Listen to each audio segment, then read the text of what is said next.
اعوذ باللہ من الشیطان الرجیم بسم اللہ الرحمن الرحیم وَإِذْ قَالَ إِبْرَاهِيمُ رَبِّ أَرِنِي كَيْفَ تُحْيِي الْمَوْتَى قَالَ أَوَلَمْ تُؤْمِنْ قَالَ بَلَىٰ وَلَٰكِنْ لِيَطْمَئِنَّ قَلْبِي قَالَ فَخُذْ أَرْبَعَةً مِنَ الطَّيْرِ فَصُرْهُنَّ إِلَيْكَ ثُمَّ اجْعَلْ عَلَىٰ كُلِّ جَبَلٍ مِّنْهُنَّ جُزْءًا ثُمَّ ادْعُهُنَّ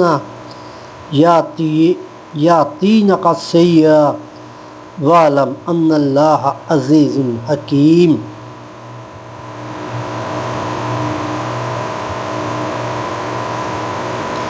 اور اے رسول صلی اللہ علیہ وسلم وہ واقعہ بھی یاد کرو جب ابراہیم علیہ السلام نے خدا سے درخواست کی کہ اے میرے پروردگار تو مجھے بھی تو دکھا دے کہ تو مردہ کو کیوں کر زندہ کرتا ہے۔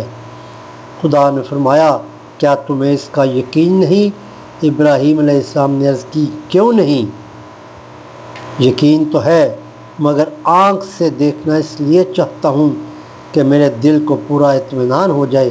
فرمایا اچھا اگر یہ چاہتے ہو تو 4 پرندے لے لو اور ان کو اپنے پاس منگوا لو اور ٹکڑے کر ڈالو، پھر ہر پہاڑ پر ان کا ایک ایک ٹکڑا رکھ دو، ان کے بعد ان کو بلاؤ، پھر دیکھو تو کیوں کر وہ سب کے سب تمہارے پاس دوڑتے ہوئے آتے ہیں، اور سمجھ رکھو کہ خدا بے شک غالب اور حکمت والا ہے۔